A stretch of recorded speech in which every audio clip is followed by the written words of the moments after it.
ਸ੍ਰੀ ਵਾਹਿਗੁਰੂ ਸਾਹਿਬ JIO.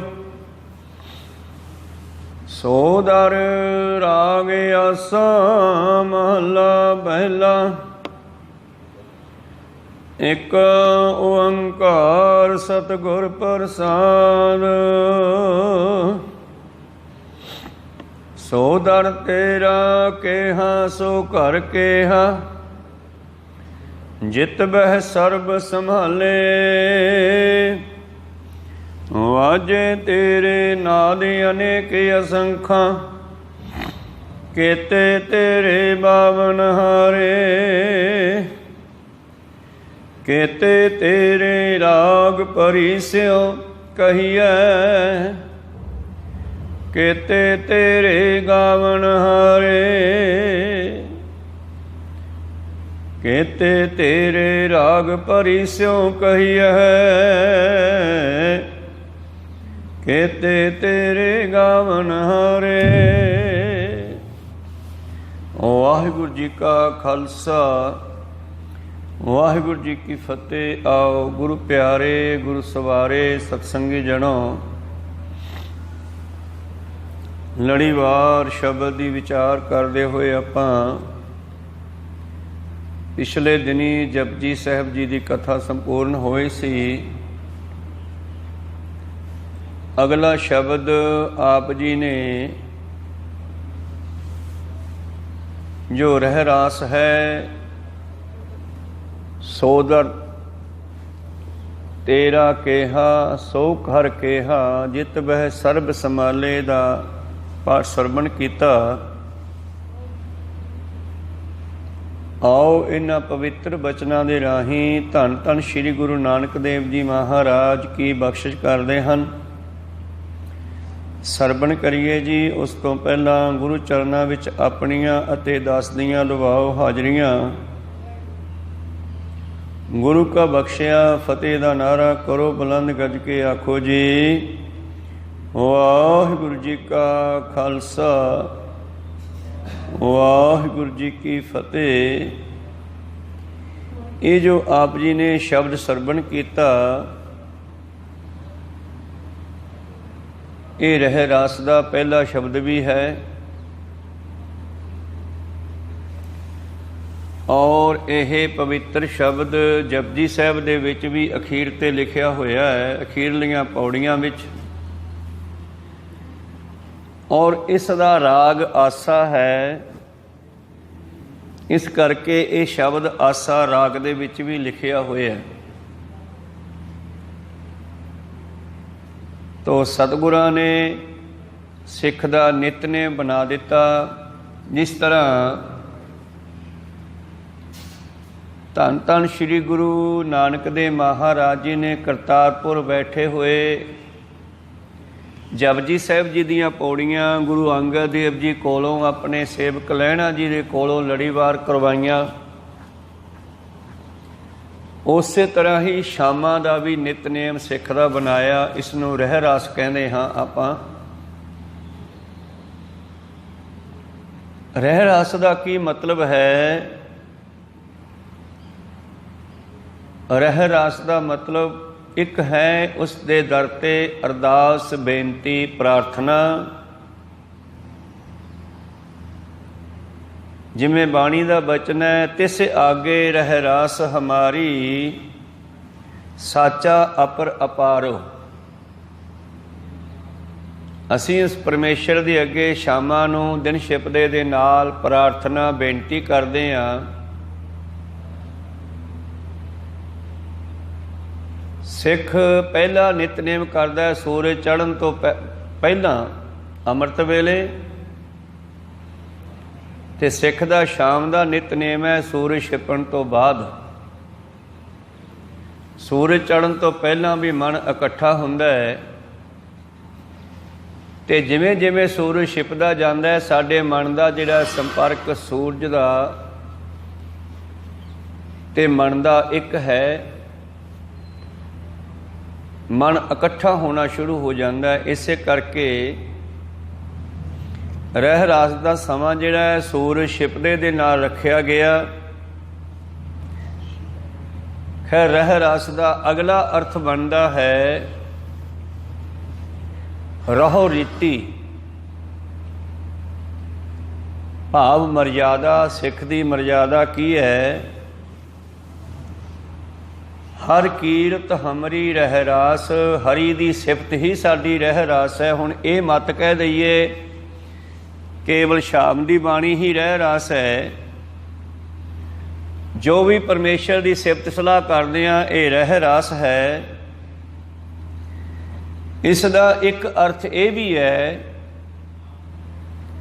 कि ये उस रस्ते की पूंजी है जिहड़े रस्ते असीं परमेश्वर कोल जाना है, उत्थे यही खर्चा खर्चिया जाना है। कोई यात्रा ते जाता है तो पहला रस्ते का खर्चा माया इकट्ठी करता है, रस्ते विच खाण पीण दियां कोई सुक्कियां वस्तुआं तैयार करता है, जो रस्ते विच लोड़ पैनी आ उहदा इंतजाम करता है। पर परमेश्वर वल जाण वेले जिहड़ा रस्ता है उस दे उत्ते संसार की कोई अस्थूल वस्तु तो जानियो ही नहीं, ना पानी जाना है, ना कोई सुक्के मेवे नाल जाने हैं, ना कोई माया जानी है। ये तो सब कुछ उरे ही रह जाना है। धर्म राय कै पुन दान जो बीज दे, सब धर्म राय कै जाई। पर उस तो अगे जीव ने, सिख ने परमेश्वर दे विच मिलना है। गुरु प्यारिओ, ते परमेश्वर तक जाण वास्ते इनू जो रस्ते का खर्चा है समझो वो रह रास है। हरि दी सिफत का खजाना ही सिख दे नाल जाना है। हर कीरत हमरी रह रास, राहे रस्ता रास पूंजी। ते यह जिहड़ी पूंजी है, नाम जपना, सिमरन करना, भजन करना, चाहे वह सवेर का नितनेम है, चाहे शाम का नितनेम है, चाहे सहज पाठ खंड पाठ है, चाहे वाहिगुरू मंत्र का सिमरन है, चाहे गुरमंत्र का सिमरन है। ये समझो कि असी मौत वाले दिन तो बाद जिहड़ी अगली यात्रा शुरू होनी है उसका खर्चा इकट्ठा कर रहे हैं। शामां नूं दिन छिपदे दे नाल असी सौना है, उस तो पहला असी रह रास की पूंजी हिरदे की जेब दे विच, आत्मा की सुरत की जेब दे विच पा के सौना है। सोला साहिब का पाठ करके सौना है।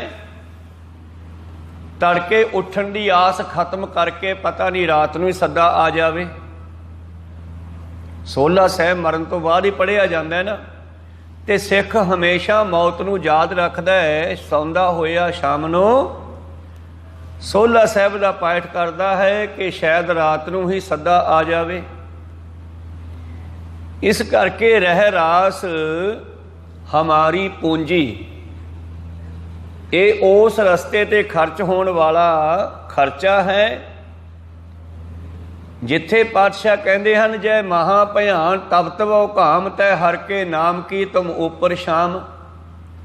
जिमें पैसे दे नाल कुछ भी खरीद लो, चाहे छतरी लै लो, चाहे पानी खरीद लो, चाहे खाण दीयां वस्तुआं खरीद लो पैसे दे नाल। इसे तरह नाम जपिया होवेगा ते ये नाम जिहड़ा है साडे वास्ते हरेक तरह का इंतजाम कर देवेगा। जैसी भी सिख नूं लोड़ पवेगी। हिंदू मत दे वेदां दे विच लिखिया है कि जदों ये जीव परमेश्वर वल जांदा है, दरगाह नूं जांदा है, तां इहनूं बड़ा लंबा समा लग जांदा है। रस्ते विच जद प्यास लगदी है तो फिर जमदूत कुटदे होए कहंदे आ जिहड़ा तूं दान कीता सानूं दे दे, असीं तैनूं पानी दे देंगे। उन्हां दे वेदां दे मुताबक मैं कहना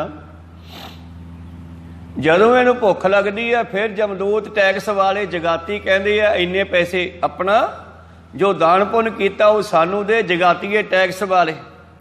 गड्डियां वालियां दा जे कागज पूरे ना होण ते ओह रिश्वत लै लै के छड्डदे आ। कोई सतनाम श्री जमदूत भी जीव ते फिर टैक्स ला ला के इहनूं दुख दिंदे न। पर धन गुरु नानक देव जी कहते सिखा तू उस रस्ते जाना ही नहीं। एक समय की गल है, धन धन श्री गुरु हरगोबिंद साहिब जी महाराज विराजमान है। इन्हां दे कोल एक ब्राह्मण आ गया, पंडित आ गया। ਪੰਡਤ ਕਹਿਣ ਲੱਗੇ ਆ, ਮਹਾਰਾਜ ਮੈਂ ਤੁਹਾਨੂੰ ਜਿਹੜੀ ਹੈ ਸਾਡੀ ਗੀਤਾ ਦੀ ਜਾਂ ਭਗਵਤ ਗੀਤਾ ਦੀ ਇਹ ਮੈਂ ਕਥਾ ਸੁਣਾਉਣੀ ਚਾਹੁੰਦਾ। ਹੁਣ ਸਤਿਗੁਰੂ ਸਭ ਦਾ ਸਤਿਕਾਰ ਕਰਦੇ ਆ, ਪਿਆਰ ਕਹਿੰਦੇ ਆ, ਕਹਿੰਦੇ ਵੀ ਸੁਣਾ ਦਿਆ ਕਰ। ਕਹਿੰਦੇ ਕਥਾ ਕਈ ਦਿਨ ਚੱਲਦੀ ਰਹੀ ਤੇ ਇੱਕ ਦਿਨ ਪ੍ਰਸੰਗ ਆ ਗਿਆ ਬਈ ਜਦੋਂ ਜੀਵ ਮਰ ਜਾਂਦਾ ਹੈ, ਜਦੋਂ ਮਨੁੱਖ ਮਰ ਜਾਂਦਾ ਹੈ ਤੇ ਇਹ ਜੀਵ ਆਤਮਾ ਨੂੰ ਪਰਮੇਸ਼ਰ ਦੇ ਦਰ ਤੇ ਜਾਣ ਵਾਸਤੇ 1 ਸਾਲ ਲੱਗ ਜਾਂਦਾ ਹੈ। ਕਈ ਪੌਣੇ ਸਾਲ ਬਾਅਦ ਪਾਠ ਕਰਾਉਂਦੇ ਆ ਨਾ, ਇਹ ਉਹਨਾਂ ਦੇ ਰੀਤੀ ਰਿਵਾਜ ਸੀਗੇ। ਬਾਣੀ ਤਾਂ ਜਦੋਂ ਮਰਜ਼ੀ ਪੜ੍ਹੋ, ਚਾਹੇ ਸਾਲ ਬਾਅਦ ਪੜ੍ਹੋ, ਚਾਹੇ 6 ਮਹੀਨਿਆਂ ਬਾਅਦ ਪੜ੍ਹੋ, ਅਸੀਂ ਇਹਨਾਂ ਕਰਮਕਾਂਡਾਂ ਵਿੱਚ ਨਹੀਂ ਪੈਣਾ। ਪਰ ਅਸਲ ਦੇ ਵਿੱਚ ਇਹ ਸਾਡੇ ਦਿਮਾਗਾਂ ਦੇ ਵਿੱਚ ਵਸਾਤੀਆਂ ਉਹਨਾਂ ਨੇ ਆਪਦੀਆਂ ਪੁਰਾਣੀਆਂ ਗੱਲਾਂ। ਉਹ ਕਹਿੰਦੇ 1 ਸਾਲ ਲੱਗ ਜਾਂਦਾ ਭਾਈ, ਉਹਦੇ ਪਿੱਛੇ ਦਾਨ ਪੁੰਨ ਕਰਨਾ ਚਾਹੀਦਾ ਹੈ। ਫਿਰ ਉੱਥੇ ਜਾਂਦਾ। ਕਈ ਲੋਕ ਗੰਗਾ ਦੇ ਵਿੱਚ ਇੱਕ ਪੱਤਲ ਲੈ ਕੇ ਨਾ, ਡੋਂਗਾ ਜਾਂ ਜੇ ਰੋਟੀ ਖਾਂਦੇ ਆਪਾਂ, ਇਹੋ ਜਿਹਾ ਪੱਤਰਾ ਲੈ ਕੇ ਉਹਦੇ ਵਿੱਚ ਦੀਵਾ ਜਗਾ ਕੇ ਰੱਖਦੇ ਆ। ਪੁੱਛਿਆ ਵੀ ਇਹ ਦੀਵਾ ਕਾਹਦੇ ਵਾਸਤੇ ਹੈ? ਕਹਿੰਦੇ ਇਹ ਦੀਵਾ ਸਾਡੇ ਮਰਿਆਂ ਹੋਇਆਂ ਦੇ ਅੱਗੇ ਰਸਤੇ ਵਿੱਚ ਚਾਨਣ ਕਰਦਾ। ਗੁਰੂ ਸਾਹਿਬ ਕਹਿੰਦੇ ਇਹ ਦੀਵਾ ਇੱਥੇ ਕਿੱਥੇ ਪਹੁੰਚ ਜਾਵੇਗਾ? ਦੀਵਾ ਮੇਰਾ ਏਕ ਨਾਮ ਦੁੱਖ ਵਿੱਚ ਪਾਇਆ ਤੇਲ। ਕਹਿੰਦੇ ਨਾਮ ਹੀ ਪ੍ਰਕਾਸ਼ ਕਰੇਗਾ ਜੀਵ ਦੇ ਵਾਸਤੇ। ਇਹ ਪਰਮੇਸ਼ਰ ਦਾ ਸਿਮਰਨ ਹੀ ਜੀਵ ਦਾ ਮਾਰਗ ਦਰਸ਼ਨ ਕਰੇਗਾ, ਇਹਨੂੰ ਪਰਮੇਸ਼ਰ ਤੱਕ ਲੈ ਕੇ ਜਾਵੇਗਾ। ਜਾਂ ਦੀਵਾ ਜਗਾਉਣੇ ਆਪਾਂ, ਉਹ ਚਾਨਣ ਕਰਦਾ, ਪਰ ਨਾਲ ਨਾਲ ਉਹ ਵਿੱਚ ਪਾਇਆ ਹੋਇਆ ਤੇਲ ਵੀ ਤਾਂ ਖਾਂਦਾ ਨਾ। ਤੇ ਨਾਮ ਦੇ ਦੀਵੇ ਦੇ ਵਿੱਚ ਕਿਹੜਾ ਤੇਲ ਪਾਉਣਾ ਆਪਾਂ? ਦੀਵਾ ਮੇਰਾ ਨਾਮ ਏਕ ਦੁੱਖ ਵਿੱਚ ਪਾਇਆ ਤੇਲ। ਉਨ ਚਾਨਣ ਉਹ ਸੋਖਿਆ ਚੂਕਾ ਜਮ ਸਿਓ ਮੇਲ।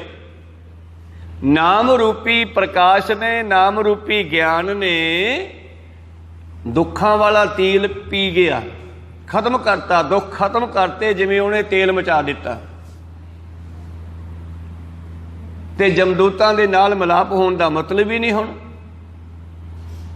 ਤਾਂ ਗੁਰੂ ਪਿਆਰਿਓ, ਉਹ ਬ੍ਰਾਹਮਣ ਕਥਾ ਕਰਦਾ ਹੋਇਆ ਕਹਿਣ ਲੱਗਿਆ ਜਦੋਂ ਕੋਈ ਮਨੁੱਖ ਮਰ ਜਾਂਦਾ ਉਹਦੀ ਜੀਵ ਆਤਮਾ ਨੂੰ 1 ਸਾਲ ਲੱਗ ਜਾਂਦਾ। ਹੁਣ ਸਤਿਗੁਰਾਂ ਦੀ ਹਜ਼ੂਰੀ 'ਚ ਨਾਮ ਜਪਣ ਵਾਲੀਆਂ ਰੂਹਾਂ ਹੋਰ ਵੀ ਬੈਠੀਆਂ, ਸਿੱਖ ਬੈਠੇ ਆ। ਉਹ 3 ਸਿੱਖ ਬੈਠੇ ਆਪਸ ਵਿੱਚ ਗੱਲਾਂ ਕਰਨ ਲੱਗੇ ਬਈ ਯਾਰੇ ਪੰਡਤ ਝੂਠ ਬੋਲੀ ਜਾਂਦਾ। ਇੱਕ ਸਿੱਖ ਕਹਿਣ ਲੱਗਿਆ ਨਹੀਂ ਪੰਡਤ ਜੀ, ਸਾਲ ਨਹੀਂ ਲੱਗਦਾ। ਇਹ ਜੀਵ ਜਿਹੜੀ ਹੈ 4 ਪਹਿਰਾਂ ਵਿੱਚ ਪਰਮੇਸ਼ਰ ਤੱਕ ਪਹੁੰਚ ਜਾਂਦਾ ਹੈ। ਦੂਜਾ ਕਹਿਣ ਲੱਗਿਆ ਨਹੀਂ ਯਾਰ ਤੂੰ ਵੀ ਜ਼ਿਆਦਾ ਕਹੀ ਜਾਨਾ, 1 ਪਹਿਰ ਦੇ ਵਿੱਚ ਜੀਵ ਉੱਥੇ ਪਹੁੰਚ ਜਾਂਦਾ, ਇਹਦੀ ਰਫ਼ਤਾਰ ਬੜੀ ਹੈ ਆਤਮਾ ਦੀ। ਤੀਜਾ ਕਹਿੰਦਾ ਨਹੀਂ ਇੰਨਾ ਟਾਈਮ ਵੀ ਨਹੀਂ ਲੱਗਦਾ। ਪੰਡਤ ਹੈਰਾਨ ਹੋ ਗਿਆ, ਕਹਿੰਦਾ ਮਹਾਰਾਜ ਇਹ ਤੁਹਾਡੇ ਸਿੱਖ ਸਾਡੀਆਂ ਗੱਲਾਂ ਨੂੰ ਕੱਟੀ ਜਾਂਦੇ ਆ। ਪਾਤਸ਼ਾਹ ਕਹਿੰਦੇ ਭਾਈ ਇਹ ਵੀ ਠੀਕ ਕਹਿੰਦੇ ਆ, ਤੂੰ ਜੋ ਜਾਣਿਆ ਉਹ ਤੈਨੂੰ ਪਤਾ, ਜੋ ਸਾਡੇ ਸਿੱਖਾਂ ਨੇ ਸਮਝਿਆ ਇਹਨਾਂ ਨੂੰ ਪਤਾ। ਤੀਜਾ ਕਹਿੰਦਾ ਇੰਨਾ ਟਾਈਮ ਨਹੀਂ ਲੱਗਦਾ। ਇਹ ਸਿੱਖ ਦਾ ਆਤਮਾ ਜਿਹੜਾ ਇਹ ਉਸ ਰਸਤੇ ਜਾਂਦਾ ਹੀ ਨਹੀਂਗਾ। ਚੂਕਾ ਜਮ ਸਿਓ ਮੇਲ, ਇਹ ਜਮਾਂ ਵਾਲੇ ਰਸਤੇ ਹੀ ਨਹੀਂ ਜਾਂਦਾਗਾ। ਸਾਨੂੰ ਉਸ ਰਸਤੇ ਜਾਣ ਦੀ ਲੋੜ ਹੀ ਨਹੀਂ ਪੈਂਦੀ ਜਿਹੜੇ ਰਸਤੇ ਤੂੰ ਕਹਿੰਦਾ 1 ਸਾਲ ਲੱਗਦਾ ਹੈ।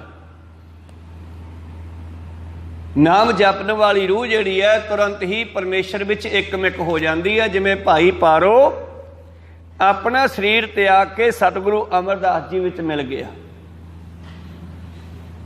ਤੋ ਇਸ ਕਰਕੇ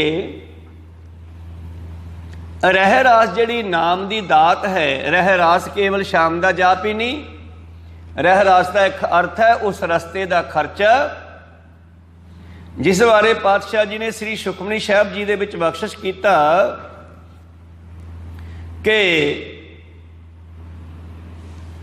ਜਹ ਮਹਾ ਭਿਆਨ ਤਬ ਤਬਉ ਕਾਮ ਤੈ ਹਰ ਕੇ ਨਾਮ ਕੀ ਤੁਮ ਉਪਰ ਸ਼ਾਮ। ਜਿੱਥੇ ਤੈਨੂੰ ਬਹੁਤ ਧੁੱਪ ਲੱਗੇਗੀ, ਗਰਮੀ ਲੱਗੇਗੀ, ਉੱਥੇ ਹਰੀ ਦਾ ਨਾਮ ਤੇਰੇ ਤੇ ਛਾਂ ਕਰ ਦੇਵੇਗਾ।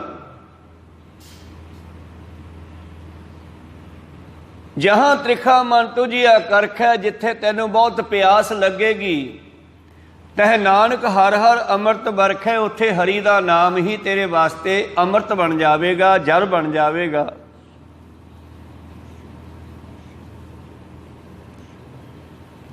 जिह मार के गणे जाहे ना कोसा, इन्हां वेदां ब्राह्मणां दे पंडितां दे कहण मुताबक वो रस्ते दे बड़े लंबे कोह है।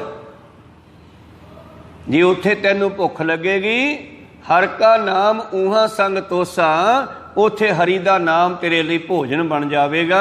यह रह रास उस रस्ते दा खर्चा, उस रस्ते दी पूंजी जिथे कल नूं असीं मरण तो बाद जाना, क्योंकि यात्रा बड़ी लंबी है, ये मुकदी नहीं।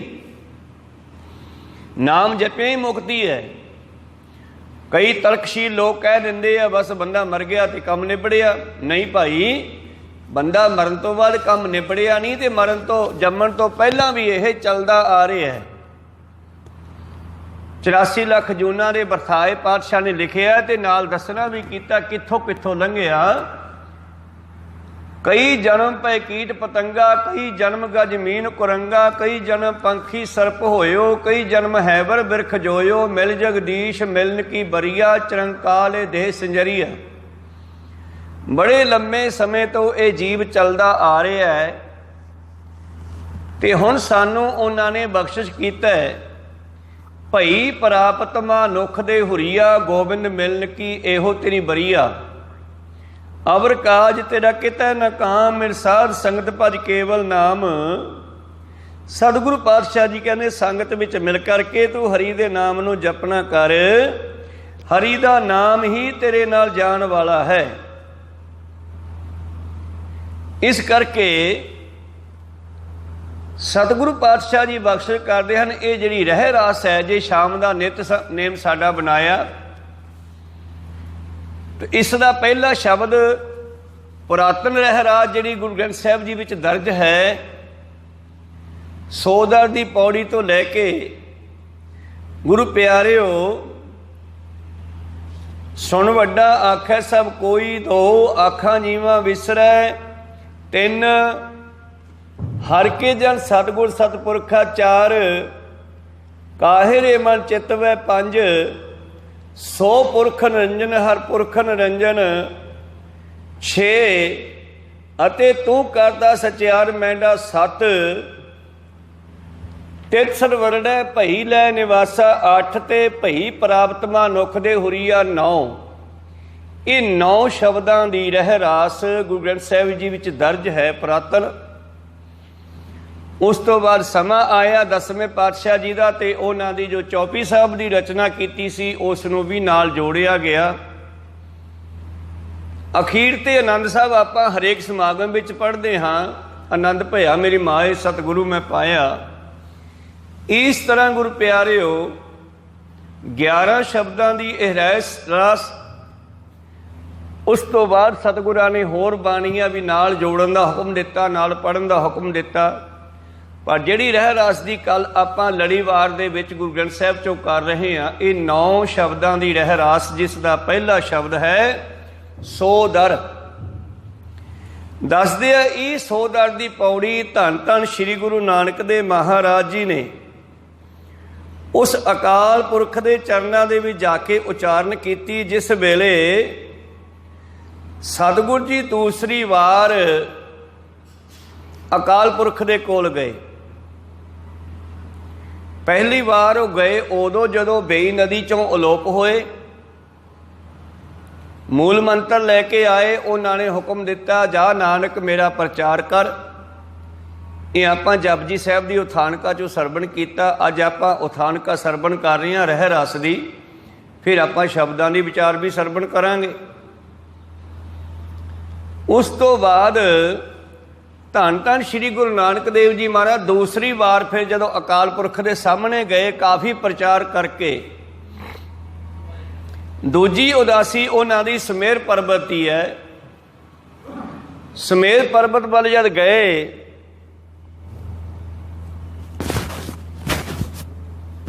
तीसरी उदासी, पहली उदासी भाई लालोवाल, तीजी दूसरी जिहड़ी है संगला दीप की, ते तीसरी सुमेर पर्वत की, ते फिर चौथी मक्के दी। तो जो सुमेर पर्वत तो पार होके सारे ऋषियां मुनियां नूं मिलदे होए धन गुरु नानक देव जी महाराज पहुंचे सचखंड। ते अकाल पुरख ने पूछया, आ नानक जिस काम लई भेजिया सी वो किन्ना क हो गया?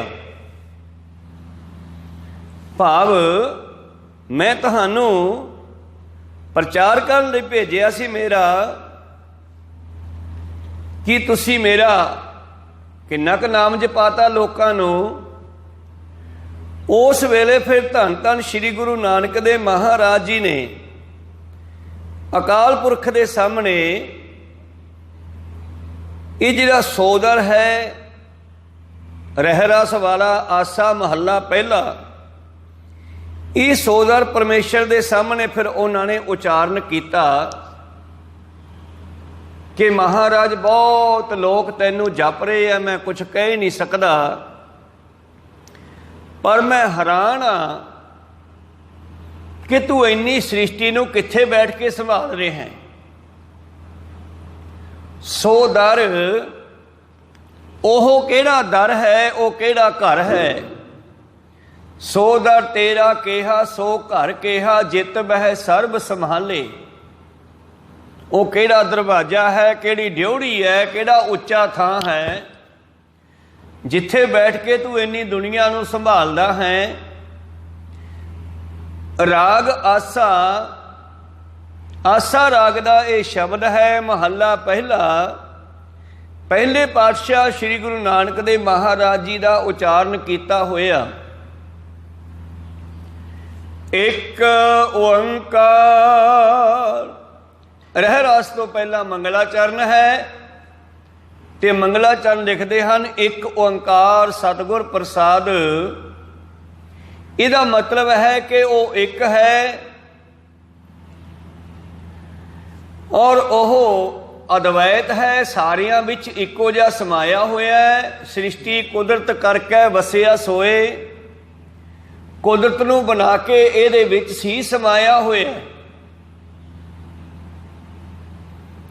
ओंकार कार का मतलब है लगातार हर वेले, मतलब जिवें श्लोक दे विच है, जपजी साहिब दे विच है, आद सच जुगाद सच है पी सच नानक होसी पी सच। लगातार जिदन दा होया है पता नहीं कदों दा होया, ये भी पता नहीं, आद कह दिता है पर फिर भी अनाद है, सानू उहदे आद दा पता ही नहीं। पर जदों दा भी वो है, वो उदों दा ही अज तक है ते सदा रहेगा।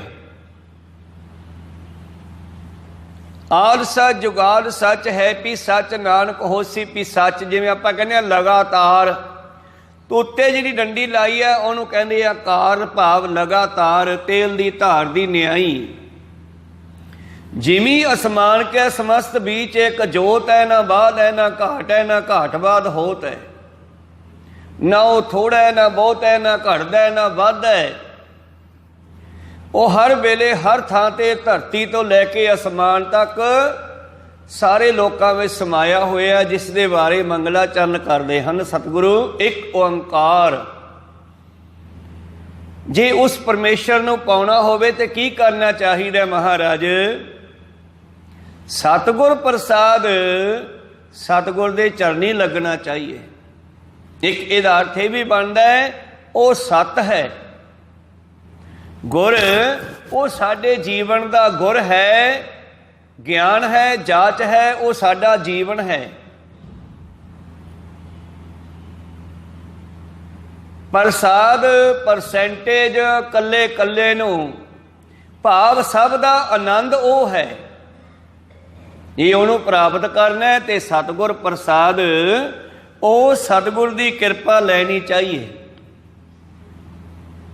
जिहड़ा उसका ही दूसरा रूप नानक बन के दुनिया च आया। उन्होंने फिर दुनिया नूं दसना शुरू किया। जदों अकाल पुरख के सामने गए धन गुरु नानक देव जी महाराज, जब परमेश्वर ने पूछया नानक किन्ना कम हो गया, किन्नी क दुनिया मैनू जान गई है, किन्ने क लोग मैनू जपन लग पे हैं। ਹੁਣ ਧੰਨ ਗੁਰੂ ਨਾਨਕ ਦੇਵ ਜੀ ਦੱਸਦੇ ਨੇ, ਆਪਣੀ ਰਿਪੋਰਟ ਦਿੰਦੇ ਆ, ਉੱਥੇ ਜਾ ਕੇ ਪਰਮੇਸ਼ਰ ਦੇ ਸਾਹਮਣੇ ਉਚਾਰਨ ਕਰਦੇ ਆ ਸੋ ਦਰ ਕੀ ਪੌੜੀ। ਸੋ ਦਰ ਤੇਰਾ ਕਿਹਾ, ਤੇਰਾ ਉਹ ਦਰ ਕਿਹੋ ਜਿਹਾ ਹੈ। ਸੋ ਘਰ ਕਿਹਾ, ਉਹ ਘਰ ਕਿਹੋ ਜਿਹਾ ਹੈ, ਕੈਸਾ ਕਹੀਐ। ਜਿੱਥੇ ਬੈਠ ਕੇ ਜਿਤ ਬਹਿ ਸਰਬ ਸੰਭਾਲੇ, ਜਿੱਥੇ ਬੈਠ ਕੇ ਇੰਨੀ ਦੁਨੀਆ ਸੰਭਾਲਦਾ। ਕਿਉਂਕਿ ਨਾਨਕ ਜੀ ਦੁਨੀਆ ਦੇਖ ਕੇ ਗਏ ਨਾ ਸਾਰੀ। ਤੀਜੀ ਉਦਾਸੀ ਤੋਂ ਬਾਅਦ ਗਏ ਐ, ਪਹਿਲਾਂ ਭਾਈ ਲਾਲੋ ਵੱਲ ਗਏ ਨੇ। ਭਾਈ ਲਾਲੋ ਕੋਲੇ ਕੋਈ 25 ਕੁ ਦਿਨ ਲਾ ਕੇ ਵਾਪਸ ਮੁੜੇ ਆਏ ਸੀ। ਆਪਣੇ ਗੁਰੂ ਪਿਆਰਿਓ ਨਨਕਾਣਾ ਸਾਹਿਬ ਤਲਵੰਡੀ ਰਾਏ ਭੋਏ ਕੇ ਪਿੰਡ ਆ ਗਏ ਸੀ। ਪਿੰਡੋਂ ਫਿਰ ਦੂਜੀ ਉਦਾਸੀ ਆਰੰਭ ਕੀਤੀ ਤੇ ਸੰਗਲਾਦੀਪ ਦੇ ਰਾਜੇ ਸ਼ਿਵਨਾਭ ਨੂੰ ਤਾਰਨ ਲਈ ਗਏ। ਰਸਤੇ ਵਿੱਚ ਬਹੁਤ ਢਾਕੇ ਬੰਗਲੇ ਆਦਿ ਕਈ ਥਾਵਾਂ ਤੋਂ ਹੁੰਦੇ ਹੋਏ ਲੋਕਾਂ ਨੂੰ ਤਾਰਦੇ। ਤੇ ਇਸ ਤਰ੍ਹਾਂ ਗੁਰੂ ਪਿਆਰਿਓ ਤੀਜੀ ਉਦਾਸੀ ਉਹਨਾਂ ਨੇ ਫਿਰ ਸਮੇਰ ਪਰਬਤ ਤੋਂ ਆਰੰਭ ਕਰਕੇ ਧਰੂਪ ਭਗਤ ਪ੍ਰਹਿਲਾਦ ਤੱਕ ਗਏ ਤੇ ਉਸ ਤੋਂ ਅੱਗੇ ਸੱਚਖੰਡ ਗਏ। ਤੇ ਪਰਮੇਸ਼ਰ ਨੂੰ ਫਿਰ ਦੱਸਦੇ ਨੇ, ਮਹਾਰਾਜ ਕਮਾਲ ਹੋ ਗਈ, ਤੇਰਾ ਉਹ ਦਰਵਾਜ਼ਾ, ਉਹ ਦਰ ਕਿਹੋ ਜਿਹਾ ਹੈ, ਕਿੱਡਾ ਕੁ ਵੱਡਾ ਹੈ, ਜਿੱਥੇ ਬੈਠ ਕੇ ਤੂੰ ਇੰਨੀ ਦੁਨੀਆ ਨੂੰ ਸੰਭਾਲਦਾ ਹੈ। ਉਹ ਕਿਹੜਾ ਦਰ ਹੈ ਜਿੱਥੋਂ ਤੈਨੂੰ ਪ੍ਰਾਪਤ ਕਰ ਸਕੀਏ। ਉਹ ਦਰ ਹੈ ਸਤ ਸੰਗਤ ਦਾ। ਸੰਗਤ ਵਿੱਚ ਸੰਗਤ ਹਰ ਪ੍ਰਭ ਵਸੈ ਜੀਓ। ਸੰਗਤ ਵਿੱਚ ਬੈਠ ਕੇ ਹੀ ਦੁਨੀਆ ਨੂੰ ਸੰਭਾਲਦਾ। ਨਾਲ ਇਹ ਵੀ ਦੱਸ ਦਿੱਤਾ ਹੈ ਕਿ ਸੰਗਤ ਦੇ ਵਿੱਚ ਉਹ ਵਸਦਾ ਹੈ। ਤੇਰਾ ਸਤ ਸੰਗਤ ਰੂਪੀ ਦਰਵਾਜ਼ਾ ਕਿੱਡਾ ਕੁ ਵੱਡਾ ਹੈ। ਉਹ ਕਿਹੜਾ ਦਰ ਹੈ, ਕਿਹੜਾ ਘਰ ਹੈ, ਜਿੱਥੇ ਬੈਠ ਕੇ ਤੂੰ ਇੰਨੀ ਦੁਨੀਆ ਨੂੰ ਸੰਭਾਲਦਾ ਹੈ। ਮਹਾਰਾਜ ਤੈਨੂੰ ਗਾਉਣ ਵਾਲਿਆਂ ਦਾ ਕੋਈ ਅੰਤ ਨਹੀਂ ਹੈ। ਵਾਜੇ ਤੇਰੇ ਨਾਂ ਦੇ ਅਨੇਕ ਅਸੰਖਾਂ, ਕਹਿੰਦੇ ਤੇਰੇ ਅਸੰਖਾਂ ਹੀ ਬਾਜੇ ਵੱਜ ਰਹੇ ਹਨ। ਅਣਹਦ ਬਾਜੇ ਜਿਹੜੇ ਸਾਡੇ ਸਾਰਿਆਂ ਦੇ ਵਿੱਚ ਵੱਜਦੇ ਆ, ਬਾਹਰ ਵੀ ਵੱਜਦੇ ਆ। ਆਸਾਜ ਰੂਪੀ ਇਹ ਵੀ ਬਾਜੇ ਆ ਤੇ ਇੱਕ ਬਾਜੇ ਸਾਡੇ ਸਭ ਦੇ ਅੰਦਰ ਵੀ ਵੱਜਦੇ ਆ। 10ਵੇਂ ਦੀਵਾਰ ਵਿੱਚ ਕਿੰਨੇ ਐ? ਅਸੰਖਾਂ। ਸੰਖ ਤੱਕ ਤਾਂ ਗਿਣਤੀ ਹੋ ਜਾਂਦੀ, ਗੱਲ ਸੰਖ ਤੋਂ ਟੱਪ ਗਈ ਹੈ, ਗਿਣਤੀ ਤੋਂ ਬਾਹਰ ਹੋ ਗਈ ਹੈ। ਤੇ ਧੰਨ ਗੁਰੂ ਨਾਨਕ ਦੇਵ ਜੀ ਨੇ ਉਹਦੇ ਮੂਹਰੇ ਆੜਾ ਲਾ ਕੇ ਸ਼ਬਦ ਬਣਾ ਦਿੱਤਾ ਅਸੰਖਾਂ। ਗਿਣਤੀ ਤੋਂ ਬਾਹਰ ਹੈ, ਤੈਨੂੰ ਗਾਉਣ ਵਾਲੇ ਗਿਣਤੀ ਤੋਂ ਬਾਹਰ ਹੈ। ਤੇਰੇ ਨਾਮ ਦੇ ਬਾਜੇ ਵੱਜ ਰਹੇ ਹੈ ਔਰ ਉਹਨਾਂ ਬਾਜੀਆਂ ਨੂੰ ਵਜਾਉਣ ਵਾਲਿਆਂ ਦਾ ਵੀ ਕੋਈ ਅੰਤ ਨਹੀਂ। ਕੇਤੇ ਤੇਰੇ ਬਾਵਨ ਹਾਰੇ ਔਰ ਉਹਨਾਂ ਦੇ ਰਾਗ ਕਿੰਨੇ ਢੰਗਾਂ ਨਾਲ ਵੱਜਦੇ ਐ। ਕੇਤੇ ਤੇਰੇ ਰਾਗ, ਭਾਵ ਸਭ ਦੀ ਸਾਡੀ ਆਵਾਜ਼ ਅਲੱਗ-ਅਲੱਗ ਹੈ, ਸਾਡੀ ਬੋਲਬਾਣੀ ਅਲੱਗ-ਅਲੱਗ ਹੈ, ਸਭ ਦੇ ਰਾਗ ਅਲੱਗ-ਅਲੱਗ ਹੈ। ਤੇ ਉਸ ਪਰਮੇਸ਼ਰ ਨੂੰ ਗਾਉਣ ਦੇ ਢੰਗ ਵੀ ਬੇਅੰਤ ਹਨ। ਕੋਈ ਉੱਚੀ ਗਾਉਂਦਾ ਹੈ, ਕੋਈ ਹੌਲੀ ਗਾਉਂਦਾ ਹੈ, ਕੋਈ ਆਪਦੇ ਅੰਦਰ ਗਾਉਂਦਾ ਹੈ, ਕੋਈ ਲੋਕਾਂ ਨੂੰ ਸੁਣਾ ਕੇ ਗਾਉਂਦਾ ਹੈ। ਕਿੰਨੇ ਹੀ ਰਾਗ ਹਨ ਜਿਨ੍ਹਾਂ ਵਿੱਚ ਤੈਨੂੰ ਗਾਇਆ ਜਾਂਦਾ ਹੈ। ਪਰੀ ਰਾਗਾਂ ਤੋਂ ਪੈਦਾ ਹੋਈਆਂ ਉਹਨਾਂ ਦੀਆਂ ਪਤਨੀਆਂ, ਭਾਵ ਰਾਗਣੀਆਂ। ਰਾਗਮਾਲਾ ਦੇ ਵਿੱਚ ਪਾਤਸ਼ਾਹ ਜੀ ਨੇ ਉਹਨਾਂ ਰਾਗਾਂ ਦਾ ਤੇ ਰਾਗਣੀਆਂ ਦਾ ਵੇਰਵਾ ਵੀ ਦਿੱਤਾ। ਰਾਗ ਏਕ ਸੰਗ ਪੰਚ ਬਰੰਗਣ, ਸੰਗੀ ਅਲਾਪੈ ਆਠੋ ਨੰਦਨ। ਇੱਕ ਇੱਕ ਰਾਗ ਦੇ ਨਾਲ ਗੁਰੂ ਪਿਆਰੋ 5-5 ਇਸਤਰੀਆਂ ਤੇ ਉਹਨਾਂ ਦੇ 8-8 ਪੁੱਤਰ। ਪਰ ਇਹ ਇਸ ਤਰ੍ਹਾਂ ਨਹੀਂ ਜਿਵੇਂ ਆਪਣੇ ਸਰੀਰ ਹੈ, ਮਤਲਬ ਇੱਕ ਰਾਗ ਦੇ ਵਿੱਚੋਂ ਅੱਗੇ ਰਾਗਣੀਆਂ ਤੇ ਗੁਰੂ ਪਿਆਰਿਓ ਅੱਗੇ ਉਹਨਾਂ ਦੇ ਵਿੱਚੋਂ ਹੋਰ ਛੋਟੇ ਰਾਗ ਜਿਹੜੇ ਪੈਦਾ ਹੁੰਦੇ ਹਨ, ਉਹਨਾਂ ਦੀ ਗੱਲ ਕੀਤੀ ਹੈ। ਪ੍ਰਥਮ ਰਾਗ ਭੈਰੋ ਵੈ ਕਰ ਹੀ, ਪਹਿਲਾ ਭੈਰੋ ਰਾਗ ਪੈਦਾ ਹੁੰਦਾ ਹੈ। ਭੈਰੋ ਰਾਗ ਹੈ ਭਿਆਨਕ। ਤੇ ਜਦੋਂ ਬੱਚਾ ਸਭ ਤੋਂ ਪਹਿਲਾਂ ਜਨਮ ਲੈਂਦਾ ਤੇ ਕਿਹੜੇ ਰਾਗ 'ਚ ਕਰਦਾ ਉਹ ਆਵਾਜ਼? ਉੱਚੀ ਬੋਲ ਕੇ ਰੋਂਦਾ ਹੈ। ਇਹ ਭੈਰੋਂ ਰਾਗ ਹੀ ਪੈਦਾ ਹੋਇਆ ਪਹਿਲਾਂ ਮਨੁੱਖ ਦੇ ਅੰਦਰੋਂ। ਕੋ ਸਤਨਾਮ ਸ੍ਰੀ। ਗੁਰਬਾਣੀ ਵਿੱਚ ਪਹਿਲਾਂ ਸ੍ਰੀ ਰਾਗ ਲਿਖਿਆ ਹੈ, ਭੈਰੋ ਦਾ ਅੱਗੇ ਹੈ ਜਗ੍ਹਾ, ਤੇ ਦੂਜੇ ਪਾਸੇ ਇੱਧਰ ਹੋਈਏ ਤਾਂ ਬੱਚਾ ਸਭ ਤੋਂ ਪਹਿਲਾਂ ਰੋਂਦਾ ਹੈ ਭਿਆਨਕ ਆਵਾਜ਼ ਦੇ ਨਾਲ। ਖੈਰ ਇਹ ਸਭ ਕੁਝ ਅੰਦਰ ਵੀ ਹੈ ਤੇ ਬਾਹਰ ਵੀ ਹੈ। ਮੈਂ ਦੋਨੇ ਪਾਸੇ ਦੀ ਗੱਲ ਕਰਾਂ। ਜੋ ਬ੍ਰਹਮੰਡੇ ਸੋਈ ਪਿੰਡੇ, ਜੋ ਖੋਜੈ ਸੋ ਪਾਵੈ, ਪੀਪਾ ਪ੍ਰਣਵੈ ਪਰਮ ਤਤ ਹੈ, ਸਤਿਗੁਰ ਹੋਏ ਲਿਖਾਵੈ। ਕੇਤੇ ਤੇਰੇ ਰਾਗ ਪਰੀ ਸਿਉ ਕਹੀਐ। ਤੇਰੇ ਪਤਾ ਨਹੀਂ ਕਿਤਨੇ ਰਾਗ ਹੈ, ਕਿਤਨੀਆਂ ਰਾਗਨੀ ਹੈ, ਕਿਤਨੇ ਉਹਨਾਂ ਚੋਂ ਨਿਕਲੇ ਅਲਪ ਰਾਗ ਹਨ। ਕੇਤੇ ਤੇਰੇ ਗਾਵਨ ਹਾਰੇ, ਉਹਨਾਂ ਰਾਗਾਂ ਨੂੰ ਲੈ ਕਰਕੇ ਕਿਤਨੇ ਹੀ ਉਹਨਾਂ ਰਾਗਾਂ ਦੇ ਵਿੱਚ ਗਾਉਣ ਵਾਲੇ ਹੈ। ਅੱਗੇ ਪ੍ਰੀਤਮ ਜੀ ਕਹਿੰਦੇ, ਇਹ ਮਾਲਕਾ ਉਹ ਗਾਉਣ ਵਾਲਿਆਂ ਦੇ ਵਿੱਚ ਹੋਰ ਕੀ ਹੈ? ਗਾਵਨ ਤੁਧਨੋ ਪਵਨ ਪਾਣੀ ਬੈ ਸੰਤਰ, ਅੱਗ ਪਾਣੀ ਤੇ ਹਵਾ ਵੀ ਤੈਨੂੰ ਗਾਉਂਦੀ ਹੈ। ਹੁਣ ਤੁਸੀਂ ਕਹੋਗੇ ਕਿਵੇਂ ਗਾਉਂਦੀ ਹੈ? ਹਵਾ ਤਾਂ ਪ੍ਰਤਾਖੀ ਹੈ, ਬਾਜਿਆਂ ਵਿੱਚੋਂ ਹਵਾ ਰਾਹੀਂ ਸ਼ਬਦ ਬਣਦਾ, ਸਾਡੇ ਅੰਦਰੋਂ ਵੀ ਹਵਾ ਹੀ ਬੋਲਦੀ ਹੈ। ਤਾਂ ਇਸ ਤਰ੍ਹਾਂ ਗੁਰੂ ਪਿਆਰਿਓ, ਸਤਿਗੁਰੂ ਪਾਤਸ਼ਾਹ ਜੀ ਨੇ ਫਿਰ ਰਾਗਾਂ ਦੀ ਬੇਅੰਤਤਾ ਦੱਸੀ ਹੈ ਉੱਥੇ ਅਕਾਲ ਪੁਰਖ ਦੇ ਸਾਹਮਣੇ।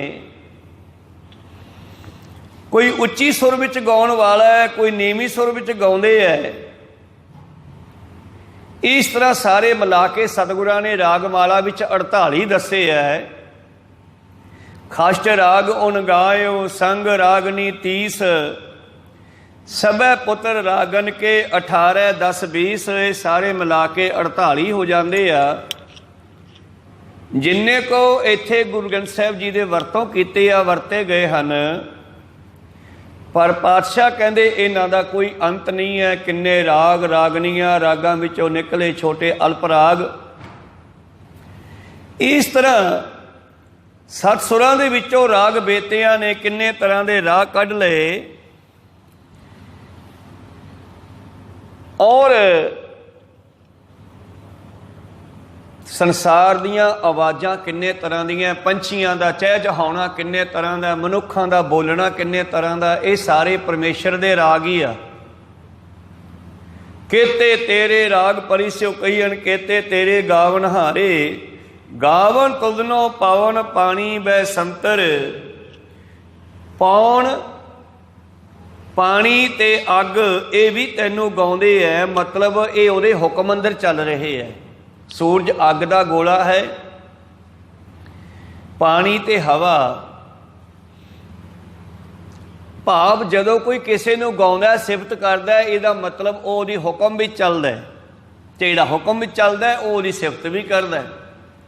ਤੇ ਇਸ ਗੱਲ ਨੂੰ ਲੈ ਕਰਕੇ ਸਤਿਗੁਰੂ ਪਾਤਸ਼ਾਹ ਜੀ ਨੇ ਬਖਸ਼ਿਸ਼ ਕੀਤਾ ਬਾਣੀ ਦੇ ਵਿੱਚ,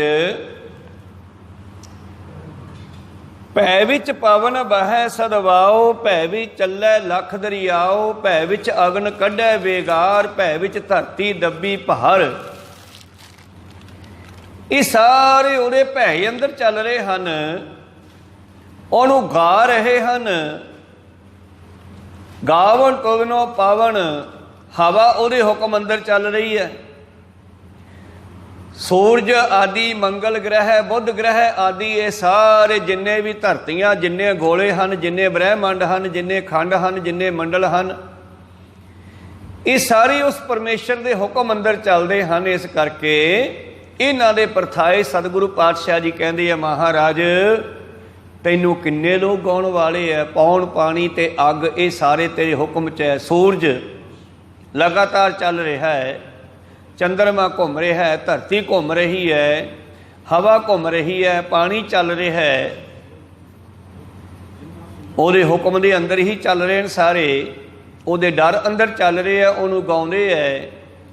ਗਾਵਨ ਤੁਧਨੋ ਪਵਨ ਪਾਣੀ ਬੈ ਸੰਤਰ, ਗਾਵੈ ਰਾਜਾ ਧਰਮ ਦੁਆਰੇ। ਰਾਜਾ ਧਰਮਰਾਜ ਉਹ ਵੀ ਤੇਰੇ ਹੁਕਮ ਦੇ ਅੰਦਰ ਵੱਜਿਆ ਹੋਇਆ ਆਪਣੀ ਡਿਊਟੀ ਨਿਭਾ ਰਿਹਾ ਹੈ।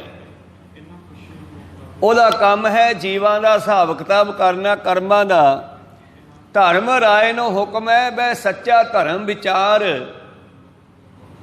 ਧਰਮਰਾਜ ਵੀ ਕਹਿੰਦੇ ਤੇਰੇ ਹੁਕਮ ਦੇ ਵਿੱਚ ਧਰਮ ਜਿਹੜਾ ਹੈ ਆਪਣੇ ਦੁਆਰੇ ਤੇ ਬੈਠਾ ਤੈਨੂੰ ਗਾ ਰਿਹਾ ਹੈ। ਭਾਵ ਧਰਮੀ ਲੋਕ ਕਿੰਨੇ ਹਨ ਦੁਨੀਆ ਦੇ ਵਿੱਚ, ਕਿੰਨੇ ਦੁਨੀਆ ਦੇ ਧਰਮ ਬਣੇ ਹੋਏ ਆ। ਚਾਰ ਤਾਂ ਵੱਡੇ ਹਨ, ਹਿੰਦੂ ਮਤ, ਮੁਸਲਮਾਨ ਮਤ, ਈਸਾਈ ਮਤ ਔਰ ਗੁਰੂ ਨਾਨਕ ਦਾ ਚਲਾਇਆ ਹੋਇਆ ਧਰਮ। ਇਹਨਾਂ ਧਰਮਾਂ ਦੇ ਵਿੱਚ ਫਿਰ ਕਿੰਨੇ ਮਨੁੱਖ ਹੈ ਅੱਗੇ। ਭਾਵ ਆਪੋ ਆਪਣੇ ਧਰਮਾਂ ਦੇ ਮੁਤਾਬਕ ਤੈਨੂੰ ਗਾਉਣ ਵਾਲਿਆਂ ਦਾ ਵੀ ਅੰਤ ਨਹੀਂ ਹੈ। ਕੋਈ ਕਹਿੰਦਾ ਜੀ ਸਾਡਾ ਆਹ ਸਹੀ ਹੈ, ਕੋਈ ਕਹਿੰਦਾ ਆਹ ਸਹੀ ਹੈ। ਸਭ ਨੂੰ ਆਪੋ ਆਪਣੇ ਧਰਮਾਂ ਦੇ ਮੁਤਾਬਕ ਤੋਂ ਅਨੇਕਾਂ ਹੀ ਧਰਮੀ ਬਣ ਕੇ ਲੋਕ ਤੈਨੂੰ ਗਾ ਰਹੇ ਹਨ।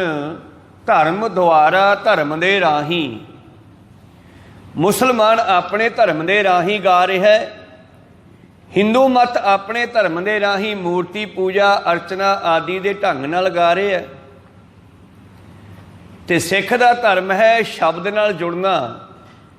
ਸਿੱਖ ਗੁਰਬਾਣੀ ਨੂੰ ਗਾਉਂਦਾ ਹੋਇਆ ਸਮਝੋ ਪਰਮੇਸ਼ਰ ਨੂੰ ਗਾ ਰਿਹਾ ਹੈ। ਜਦੋਂ ਜਾਪ ਸਾਹਿਬ ਦਾ ਉਚਾਰਨ ਕਰਾਂਗੇ ਤਾਂ ਅਸੀਂ ਪਰਮੇਸ਼ਰ ਦੀ ਸਿਫਤ ਕਰਦੇ ਹਾਂ।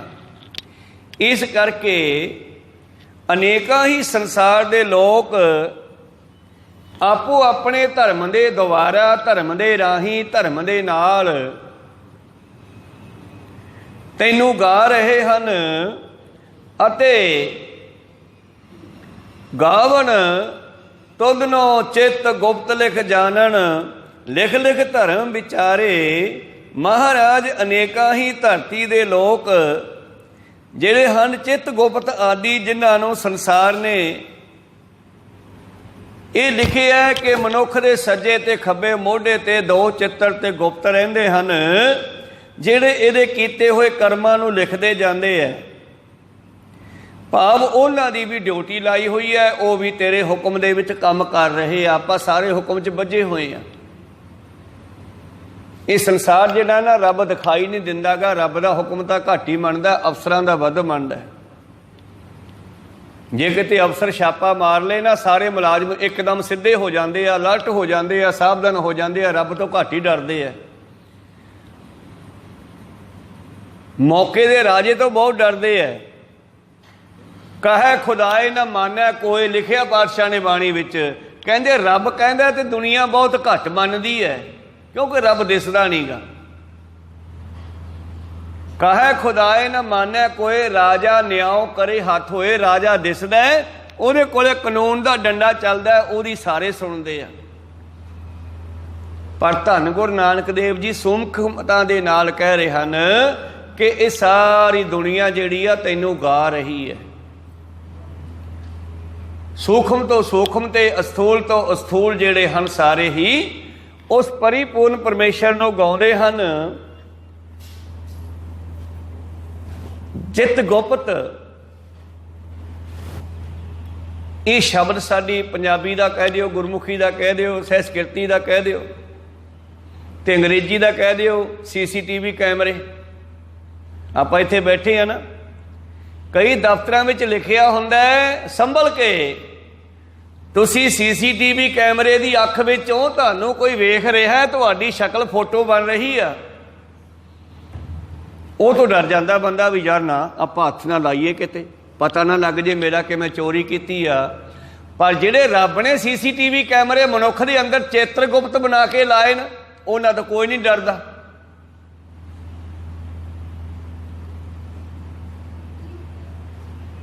ਅੱਗੋਂ ਦੇਖੈ ਪਿੱਛੋਂ ਦੇਖੈ, ਬੰਦਾ ਅੱਗੇ ਪਿੱਛੇ ਦੇਖ ਕੇ ਚੋਰੀ ਕਰਦਾ। ਕਿਵੇਂ? ਕਦੋਂ? ਜਦੋਂ ਚੋਰੀ ਕਰਦਾ। ਹੱਟ ਪੱਟਨ ਬਿਜ ਮੰਦਰ ਭੰਨੈ, ਲੋਕਾਂ ਦੇ ਹੱਟ, ਲੋਕਾਂ ਦੀ ਘਰ ਭੰਨਦਾ, ਚੋਰੀ ਕਰਦਾ, ਸੰਨ ਲਾਉਂਦਾ, ਮਤਲਬ ਗੇਟ ਤੋੜਦਾ, ਚਾਹੇ ਕੰਧ 'ਚ ਮੋਰਾ ਕਰਕੇ ਜਾਂਦਾ। ਹੱਟ ਪੱਟਨ ਬਿਜ ਮੰਦਰ ਭੰਨੈ, ਕਰ ਚੋਰੀ ਘਰ ਆਵੇ। ਅੱਗੋਂ ਦੇਖੈ ਪਿੱਛੋਂ ਦੇਖੈ ਤੁਝ ਤੇ ਕਹਾਂ ਛਪਾਵੈ। ਕਹਿੰਦੇ ਲੋਕਾਂ ਤੋਂ ਛਪਾ ਲਵੇਗਾ ਬੰਦਾ, ਪਰ ਪਰਮੇਸ਼ਰ ਤੋਂ ਕਿਵੇਂ ਛਪਾਵੇਗਾ? ਕਿਉਂਕਿ ਪਰਮੇਸ਼ਰ ਤਾਂ ਇਹਦੇ ਵਿੱਚ ਬੈਠਾ ਹੈ। ਕਹੋ ਸਤਨਾਮ ਸ੍ਰੀ। ਉਹ ਤਾਂ ਸਾਡੀ ਆਤਮਾ ਦੇ ਨਾਲ ਹੀ ਬੈਠਾ ਹੈ, ਭਾਵ ਸਾਡੀਆਂ ਹੀ ਅੱਖਾਂ ਰਾਹੀਂ ਵੀਡੀਓ ਬਣਾ ਰਿਹਾ ਹੈ। ਤੇ ਜਿੱਦੇ ਜੀਵ ਸਾਹਮਣੇ ਜਾਂਦਾ ਧਰਮਰਾਜ ਦੇ, ਉਹਨੂੰ ਕਹਿਣ ਦੀ ਲੋੜ ਨਹੀਂ ਪੈਂਦੀ, ਉਹ ਸਾਹਮਣੇ ਖੋਲ੍ਹ ਕੇ ਵੀਡੀਓ ਰੱਖ ਦਿੰਦਾ, ਕਹਿੰਦੇ ਆ ਵੇਖ ਕੀ ਕਰਕੇ ਆਇਆ। ਨਾ ਉੱਥੇ ਗਵਾਹਾਂ ਦੀ ਲੋੜ ਪੈਂਦੀ ਹੈ, ਜਿਵੇਂ ਆ ਕੈਮਰਾ CCTV ਵਾਲਾ ਵਿਖਾ ਦਈਏ, ਵੇਖ ਆ ਚੋਰੀ ਤੂੰ ਕਰ ਰਿਹਾ ਨਾ, ਆ ਸ਼ਕਲ ਦੇਖ ਤੇਰੀ ਹੈ, ਇਹ ਮੰਨਣਾ ਹੀ ਪੈਂਦਾ। ਪਰਮੇਸ਼ਰ ਨੇ ਵੀ ਮਨੁੱਖ ਦੇ ਅੰਦਰ ਚਿੱਤਰਗੁਪਤ ਨਾਮ ਦੇ 2 ਕੈਮਰੇ ਫਿੱਟ ਕਰ ਦਿੱਤੇ। ਕਹੋ ਸਤਨਾਮ, ਹਰੇਕ ਦੇ ਵਿੱਚ ਕਰ ਦਿੱਤੇ, ਪਰ ਬੰਦਾ ਮੰਨਦਾ ਨਹੀਂਗਾ। ਕਰ ਚੋਰੀ ਘਰੇ ਆਵੇ, ਅੱਗੋਂ ਦੇਖੈ ਪਿੱਛੋਂ ਦੇਖੈ ਤੁਝ ਤੇ ਕਹਾਂ ਛੁਪਾਵੇ। ਪਰਮੇਸ਼ਰ ਤੇ ਇੱਥੋਂ ਕੌਣ ਛੁਪਾ ਸਕਦਾ ਹੈ? ਇਹ ਮਨੁੱਖ ਦੁਨੀਆ ਤੋਂ ਛੁਪਾ ਕੇ ਰੱਖਦਾ ਹੈ, ਪਰ ਜਿਹੜੇ ਚਿੱਤਰਗੁਪਤ ਨਾਲ ਬਿਠਾਏ ਨਾ, ਉਹ ਵੀ ਤੇਰਾ ਹੁਕਮ ਬਜਾ ਰਹੇ ਨੇ, ਹਰੇਕ ਦੇ ਨਾਲ ਬੈਠੇ। ਆ ਕੈਮਰੇ ਹੈ ਨਾ, ਹੁਣ ਕੈਮਰਾ ਚੱਲ ਰਿਹਾ ਹੈ ਤੇ ਕੈਮਰਾ ਚੋਰੀ ਵੀ ਰਿਕਾਰਡਿੰਗ ਕਰ ਰਿਹਾ ਸਾਡੀ, ਕੋਈ ਦਾਨ ਪੁੰਨ ਕਰ ਰਹੇ ਆ, ਕੋਈ ਚੰਗਾ ਕੰਮ ਕਰ ਰਹੇ ਆ, ਕੋਈ ਅਰਦਾਸ ਬੇਨਤੀ ਜੋਦਰੀ ਕਰਦੇ ਆ, ਉਹ ਵੀ ਰਿਕਾਰਡਿੰਗ ਕਰ ਰਹੇ ਆ।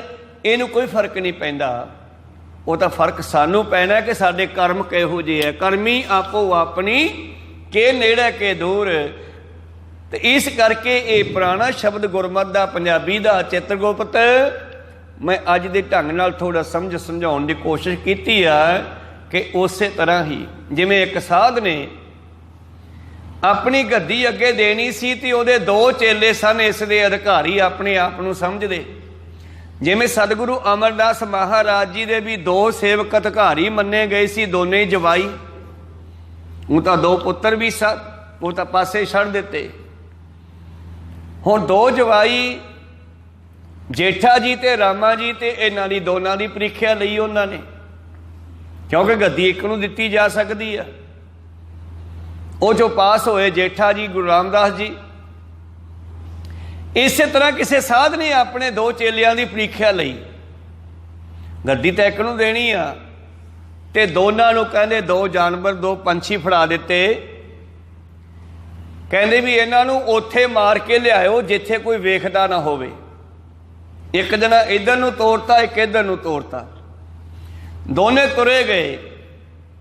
ਇੱਕ ਤਾਂ ਥੋੜ੍ਹੀ ਦੂਰੀ ਤੇ ਗਿਆ, ਕਿਸੇ ਕੰਧ ਦਾ ਓਹਲਾ ਕੀਤਾ, ਕਿਸੇ ਚੀਜ਼ ਦੇ ਓਹਲੇ ਖੜੇ ਅਤੇ ਫੜ ਕੇ ਧੌਣ ਮਰੋੜਤੀ, ਮਾਰ ਲਿਆ ਤੇ ਮੁੜ ਕੇ ਆ ਗਿਆ। ਕਹਿੰਦਾ ਲਓ ਜੀ ਮਾਰ ਲਿਆਂਦਾ, ਕਿਉਂ ਕਾਲਾ ਬੜਾ ਸੀਗਾ, ਛੇਤੀ ਗੱਦੀ ਮੈਨੂੰ ਮਿਲੇ, ਜਿਵੇਂ ਪ੍ਰਿਥੀ ਚੰਦ ਕਾਲਾ ਸੀਗਾ, ਪਰ ਨਹੀਂ ਮਿਲੀ। ਮਾਰ ਕੇ ਮਰੋੜ ਕੇ ਧੌਣ ਪੰਛੀ ਦੀ ਮੋੜ ਲਿਆਇਆ, ਕਹਿੰਦਾ ਲਓ ਜੀ ਮਾਰਤਾ। ਕਹਿੰਦੇ ਠਹਿਰ ਜਾ, ਦੂਜੇ ਨੂੰ ਵੀ ਆ ਜਾਣ ਦੇ, ਫਿਰ ਦੇਖਦੇ ਆ। ਇਹਨੇ ਦੂਜਾ ਮੁੜਿਆ, ਦੂਜੇ ਪਾਸੇ ਉਹ ਕਹਿੰਦੇ ਵੀ ਇਹ ਜਿਉਂਦਾ ਲਈ ਆਉਣਾ, ਮਾਰਿਆ ਨਹੀਂ। ਉਹ ਕਹਿੰਦਾ ਜੀ ਮਾਰਨਾ ਬਹੁਤ ਔਖਾ। ਕਿਉਂ? ਕਹਿੰਦੇ ਕੋਈ ਐਸਾ ਥਾਂ ਹੀ ਹੈ ਨਹੀਂ ਜਿੱਥੇ ਉਹ ਦੇਖਦਾ ਨਾ ਹੋਵੇ। ਕਹਿੰਦਾ ਆ ਤਾਂ ਮਾਰ ਲਿਆ ਕੰਧ ਦੀ ਉਹਲੇ ਜਾ ਕੇ, ਤੂੰ ਕਿਵੇਂ ਰਹਿ ਗਿਆ? ਕਹਿੰਦਾ ਮਾਰੇ ਮੈਨੂੰ ਤਾਂ ਹਰ ਥਾਂ ਤੇ ਕੋਈ ਨਾ ਕੋਈ ਦੇਖਣ ਵਾਲਾ ਟੱਕਰਿਆ। ਕਹਿੰਦੇ ਹੋਰ ਓਲਾ ਕਰ ਲੈਂਦਾ। ਕਹਿੰਦਾ ਕਿੱਥੇ ਜਾਂਦਾ? ਮੇਰੀਆਂ ਅੱਖਾਂ ਤੇ ਇਹਦੀਆਂ ਅੱਖਾਂ ਤਾਂ ਮੇਰੇ ਨਾਲ ਹੀ ਸੀ ਨਾ, ਜਿੱਥੇ ਵੀ ਮਾਰਦਾ ਉੱਥੇ ਇਹ ਮੈਨੂੰ ਵੇਖਦਾ ਸੀਗਾ, ਇਸ ਕਰਕੇ ਮੈਂ ਮਾਰ ਨਹੀਂ ਸਕਿਆ। ਤੇ ਸਾਧ ਨੇ ਉਹਨੂੰ ਸ਼ਾਬਾਸ਼, ਕਹਿੰਦੇ ਬਸ ਆਹੀ ਖੋਜ ਕਰਨੀ ਸੀ ਕਿ ਤੂੰ ਹਰ ਥਾਂ ਤੇ ਪਰਮੇਸ਼ਰ ਨੂੰ ਦੇਖਦਾ ਹੈ। ਇਸ ਨੇ ਕੰਧ ਹੀ ਓਲੇ ਜਾ ਕੇ ਮਾਰ ਦਿੱਤਾ। ਹੱਟ ਪੱਟਣ ਵਿੱਚ ਮੰਦਰ ਭੰਨੈ, ਕਰ ਚੋਰੀ ਘਰ ਆਵੇ, ਅੱਗੋਂ ਦੇਖੈ ਪਿੱਛੋਂ ਦੇਖੈ, ਤੁਝ ਤੇ ਕਹਾਂ ਛਪਾਵੇ। ਪਰਮੇਸ਼ਰ ਤੋਂ ਕੌਣ ਛਪਾ ਲੂਗਾ? ਉਹ ਤਾਂ ਤੇਰੀਆਂ ਹੀ ਅੱਖਾਂ ਦੇ ਵਿੱਚ ਬੈਠਾ ਵੀਡੀਓ ਬਣਾ ਰਿਹਾ ਹੈ। ਕਹੋ ਸਤਨਾਮ ਸ੍ਰੀ। ਖੈਰ ਗਾਵਨ ਤੁਧਨੋ ਚਿੱਤ ਗੁਪਤ ਲਿਖ ਜਾਣਨ। ਮਹਾਰਾਜ ਚਿੱਤਰ ਗੁਪਤ ਵੀ ਸਭ ਦਾ ਲੇਖਾ ਜੋਖਾ ਜਿਹੜੇ ਲਿਖਦੇ ਐ,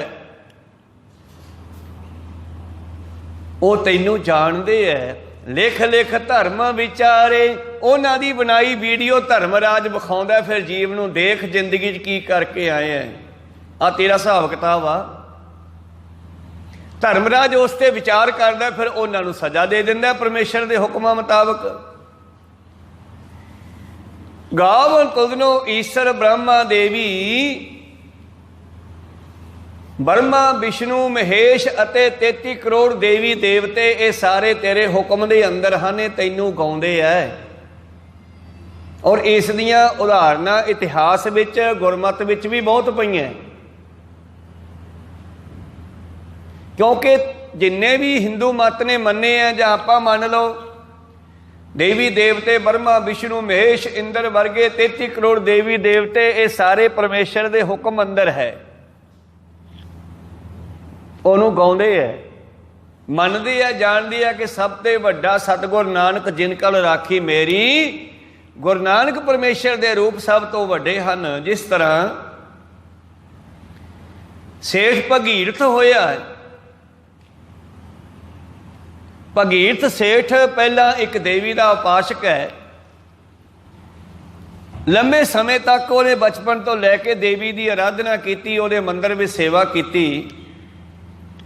ਪਰ ਜਦੋਂ ਬੇਨਤੀ ਕਰਿਆ ਕਰੇ, ਕਹੇ ਜੀ ਮੈਨੂੰ ਮੁਕਤੀ ਬਖਸ਼ੋ, ਕੋਈ ਸਤਨਾਮ, ਸਮਾਂ ਬਤੀਤ ਹੁੰਦਾ ਗਿਆ। ਇੱਕ ਦਿਨ ਕੋਈ ਸਮਾਗਮ ਲਗਾਤਾਰ 3-4 ਦਿਨ ਇਹਨੇ ਲਗਾਤਾਰ ਸੇਵਾ ਕੀਤੀ, ਥੱਕ ਗਿਆ, ਰਾਤ ਨੂੰ ਉੱਥੇ ਸੌਂ ਗਿਆ, ਕਿਤੇ ਥਾਂ ਮਿਲਿਆ। ਇਹਨੂੰ ਸੁਪਨਾ ਆਇਆ ਤੇ ਸੁਪਨੇ ਦੇ ਵਿੱਚ ਕਹਿੰਦੇ ਇਸ ਨੂੰ ਇਸੇ ਦੀ ਦੇਵੀ ਨੇ ਦਰਸ਼ਨ ਦੇ ਕੇ ਕਿਹਾ, ਭਲਿਆ ਮਾਨਸਾ ਤੇਰੀ ਸੇਵਾ ਤਾਂ ਸਫਲ ਹੈ, ਮੈਨੂੰ ਪ੍ਰਵਾਨ ਹੈ, ਪਰ ਜਿਹੜੀ ਵਸਤੂ ਤੂੰ ਮੇਰੇ ਕੋਲੋਂ ਮੰਗਦਾ ਉਹ ਮੇਰੇ ਕੋਲ ਨਹੀਂ ਹੈਗੀ, ਉਹ ਗੁਰੂ ਨਾਨਕ ਕੋਲ ਹੈ ਜਿਹੜਾ ਸਾਡਾ ਮਾਲਕ ਹੈ। ਤੂੰ ਸੁਲਤਾਨਪੁਰ ਚਲਿਆ ਜਾ, ਉੱਥੇ ਨਾਨਕ ਨਾਮ ਦਾ ਇੱਕ ਦੁਕਾਨ ਪਾ ਕੇ ਬੈਠਾ ਹੈ, ਉਹ ਪਰਮੇਸ਼ਰ ਹੈ, ਉਹਦੇ ਚਰਨੀ ਲੱਗ, ਮੁਕਤੀ ਉਹ ਦੇਵੇਗਾ। ਕਹੋ ਸਤਨਾਮ ਸ੍ਰੀ। ਕਹਿੰਦੇ ਜਦੋਂ ਇਹ ਸੁਪਨਾ ਭਗੀਰਥ ਨੇ ਸੁਣਿਆ, ਸੁਪਨੇ 'ਚ ਦੇਖਿਆ, ਸਾਰਾ ਕੁਝ ਨੋਟ ਕੀਤਾ, ਜਦ ਉੱਠਿਆ ਫਟਾਫਟ ਲਿਖ ਲਿਆ ਸੁਲਤਾਨਪੁਰ ਲੋਧੀ ਤੇ ਨਾਨਕ ਦੁਕਾਨ ਵਾਲਾ, ਮੋਦੀ ਖਾਨੇ ਵਾਲਾ। ਕਹੋ ਸਤਨਾਮ ਸ੍ਰੀ। ਤੇ ਤੜਕੇ ਉੱਠ ਕੇ ਐਡਰੈਸ ਦੇ ਮੁਤਾਬਕ ਉਹ ਚੱਲਿਆ, ਸੁਲਤਾਨਪੁਰ ਆਇਆ, ਬਾਬੇ ਨਾਨਕ ਜੀ ਦੇ ਚਰਨਾਂ 'ਚ ਪਹੁੰਚ ਗਿਆ, ਮੋਦੀ ਖਾਨਾ ਲੱਭ ਲਿਆ, ਪੁੱਛ ਪੁਛਾ ਕੇ ਪੈਰੀ ਪੈ ਗਿਆ। ਬਾਬਾ ਨਾਨਕ ਜੀ ਕਹਿੰਦੇ ਕੀ ਸੌਦਾ ਚਾਹੀਦਾ ਬਈ, ਖੜਾ ਹੋ, ਲੰਮਾ ਕਿਉਂ ਪੈ ਗਿਆ? ਸਾਰੇ ਦੁਕਾਨ ਤੇ ਸੌਦਾ ਲੈ ਰਹੇ ਨੇ ਗਾਹਕ, ਤੈਨੂੰ ਕੀ ਚਾਹੀਦਾ ਬੋਲ। ਕਹਿੰਦਾ ਜੀ ਮੈਨੂੰ ਸੌਦਾ ਹੋਰ ਕੋਈ ਨਹੀਂ ਚਾਹੀਦਾ, ਮੈਨੂੰ ਤੁਸੀਂ ਚਾਹੀਦੇ ਆ, ਮੈਨੂੰ ਪਤਾ ਲੱਗਿਆ ਤੁਸੀਂ ਖੁਦ ਪਰਮੇਸ਼ਰ ਹੋ। ਕਹਿੰਦੇ ਤੈਨੂੰ ਕਿਹਨੇ ਕਹਿਤਾ? ਕਹਿੰਦੇ ਮੈਨੂੰ ਪੱਕੀ ਸੂਹ ਪਈ ਆ, ਪੱਕਾ ਪਤਾ ਲੱਗਿਆ। ਕਹਿੰਦੇ ਕਿੱਥੋਂ? ਮੈਂ ਤਾਂ ਆਪ ਮੋਦੀ ਖਾਨਾ ਪਾ ਕੇ ਬੈਠਾ। ਭਾਵ ਰੱਬ ਦੇ ਪਿਆਰੇ ਆਪਣੇ ਆਪ ਨੂੰ ਥੋੜ੍ਹਾ ਪਹਿਲਾਂ ਛੁਪਾ ਕੇ ਵੀ ਰੱਖਦੇ ਆ, ਜਾਣ ਬੁੱਝ ਕੇ, ਆਪਣੇ ਮੂੰਹੋਂ ਨਹੀਂ ਕਹਿੰਦੇ ਕਿ ਮੈਂ ਰੱਬ ਹਾਂ। ਇਹ ਤਾਂ ਜਿਹਨੂੰ ਪਤਾ ਲੱਗ ਜੇ ਲਾਹਾ ਖੱਟ ਜਾਂਦਾ ਉਹ। ਧੰਨ ਗੁਰੂ ਨਾਨਕ ਦੇਵ ਜੀ ਕਹਿੰਦੇ ਮੈਂ ਤਾਂ ਆਪ ਮੋਦੀ ਖਾਨਾ ਪਾ ਕੇ ਬੈਠਾ। ਕਹਿੰਦਾ ਨਹੀਂ ਮਹਾਰਾਜ ਮੈਨੂੰ ਪੱਕੀ ਖਬਰ ਮਿਲੀ ਹੈ। ਕਹਿੰਦੇ ਕਿੱਥੋਂ? ਕਹਿੰਦਾ ਮੈਂ ਕਾਲੀ ਦੇਵੀ ਦਾ ਸੇਵਕ ਹਾਂ, ਮੈਂ ਉੱਥੇ ਸੇਵਾ ਕਰਦਾ ਸੀਗਾ ਤੇ ਉੱਥੋਂ ਮੈਨੂੰ ਪਤਾ ਲੱਗਿਆ, ਰਾਤ ਸੁਪਨੇ 'ਚ ਮੈਨੂੰ ਕਿਹਾ ਕਿ ਜਿਹੜੀ ਚੀਜ਼ ਤੂੰ ਮੇਰੇ ਕੋਲੋਂ ਮੰਗਦਾ ਨਾ, ਮੁਕਤੀ ਇਹ ਤਾਂ ਬਾਬਾ ਨਾਨਕ ਦੇ ਸਕਦਾ, ਅਸੀਂ ਤਾਂ ਵਸਤੂਆਂ ਦੇ ਸਕਦੇ ਹਾਂ, ਧੀ ਪੁੱਤਰ, ਦੁੱਧ ਪੁੱਤ, ਹੋਰ ਕੋਈ ਮਾਇਆ ਆਦਿ ਇਹ ਚੀਜ਼ਾਂ ਲੈਣੀਆਂ ਤਾਂ ਮੈਂ ਦੇ ਦੂੰਗੀ, ਮੁਕਤੀ ਵਾਸਤੇ ਤੈਨੂੰ ਗੁਰੂ ਨਾਨਕ ਦੇ ਕੋਲ ਜਾਣਾ ਪੈਣਾ। ਪਾਤਸ਼ਾਹ ਕਹਿੰਦੇ ਠੀਕ ਹੈ, ਚੰਗਾ ਸੇਵਾ ਕਰਿਆ ਕਰ। ਕਾਫੀ ਸਮਾਂ ਭਗੀਰਥ ਮੋਦੀ ਖਾਨੇ ਤੇ ਸੇਵਾ ਨਾਲ ਕਰਦਾ ਰਿਹਾ ਤੇ ਅਖੀਰ ਉਹਦੀ ਮੁਕਤੀ ਕੀਤੀ ਆ। ਇਵੇਂ ਜਿਵੇਂ ਹੀ ਸਤਿਗੁਰੂ ਅੰਗਦ ਦੇਵ ਜੀ ਮਹਾਰਾਜ ਪਹਿਲਾਂ ਨੈਣਾ ਦੇਵੀ ਦੇ ਉਪਾਸਕ ਹੈ, ਆਪਾਂ ਇਹ ਵੀ ਸਾਖੀ ਸੁਣੀ ਆ। ਪਰ ਇੱਕ ਦਿਨ ਕਿਸੇ ਸਿੱਖ ਦੇ ਮੁਖ 'ਚੋਂ ਉਹਨਾਂ ਨੇ ਤੜਕੇ ਬਾਹਰ ਗਏ, ਜੰਗਲ ਪਾਣੀ, ਖੇਤਾਂ ਦੇ ਵਿੱਚ ਇੱਕ ਸਿੱਖ ਜਿਹੜਾ ਨਾਲੇ ਗਾਂਧੀ ਤੇ ਬੈਠਾ ਬਲਦਾਂ ਨੂੰ ਹੱਕ ਰਿਹਾ, ਪਾਣੀ ਲਾ ਰਿਹਾ, ਨਾਲੇ ਕੋਈ ਬਾਣੀ ਮੂੰਹ ਜਵਾਨੀ ਯਾਦ ਸੀ ਉਸਦੇ ਉਹ ਗਾ ਰਿਹਾ ਹੈ। ਬੜੀ ਮਿੱਠੀ ਸੁਰ ਦੇ ਵਿੱਚ ਅੰਮ੍ਰਿਤ ਵੇਲਾ ਟਿਕੀ ਰਾਤ। ਇਹਨਾਂ ਦਾ ਮਨ ਖਿੱਚਿਆ ਗਿਆ ਤੇ ਇਹਨਾਂ ਨੇ ਕੋਲ ਆ ਕੇ ਪੁੱਛਿਆ, ਸਿੱਖਾ ਤੂੰ ਕੀ ਗਾ ਰਿਹਾ ਸੀ? ਕਹਿੰਦਾ ਇਹ ਗੁਰੂ ਨਾਨਕ ਦੇਵ ਜੀ ਦੀ ਬਾਣੀ ਆ। ਕਹਿੰਦੇ ਬਹੁਤ ਮਿੱਠੀ ਆ।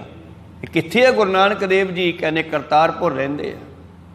ਕਹਿੰਦੇ ਮੈਂ ਉਹਨਾਂ ਨੂੰ ਮਿਲਣਾ। ਮਨ ਨੂੰ ਖਿੱਚ ਪਾਤੀ ਬਾਣੀ ਨੇ ਜਦ ਸੁਣੀ ਤੇ ਮਿਲਣ ਦੇ ਵਾਸਤੇ ਚੱਲ ਪਿਆ। ਛਾਲ ਸਮਾਹੀ ਇਹ ਨੈਣਾ ਦੇਵੀ ਦੇ ਚਾਲੇ ਤੇ ਜਾਂਦਾ, ਆਪਣੇ ਸਾਥੀਆਂ ਸੰਗੀਆਂ ਨੂੰ ਨਾਲ ਲੈ ਕੇ ਅੱਜ ਫਿਰ ਚੱਲ ਪਿਆ। ਪਰ ਸਲਾਹ ਬਣਾਈ ਵੀ ਆਪਾਂ ਕਰਤਾਰਪੁਰ ਕੰਨੀ ਦੀ ਚੱਲਦੇ ਹਾਂ। ਤੇ ਜਦ ਕਰਤਾਰਪੁਰ ਸਾਹਿਬ ਜੋ ਰਾਵੀ ਦੇ ਕਿਨਾਰੇ ਤੇ ਵਸਾਇਆ, ਖਡੂਰ ਸਾਹਿਬ ਤੋਂ ਚੱਲੇ ਆ। ਪਹਿਲਾਂ ਇਹਨਾਂ ਦਾ ਪਿਛਲਾ ਪਿੰਡ ਜਿਹੜਾ ਮੁਕਤਸਰ ਦੇ ਕੋਲੇ ਆ, ਨਾਗੇ ਕੀ ਸਰਾਂ, ਉਹ ਰੰਘਣਾ ਨੇ ਲੁੱਟ ਲਿਆ ਸੀਗਾ। ਸਾਰੇ ਪਿੰਡ ਵਾਲਿਆਂ ਨੇ ਉਹ ਫਿਰ ਫਨਾਹ ਕਰਤਾ ਸੀ ਪਿੰਡ ਨਾਗੇ ਦੀ ਸਰਾਂ।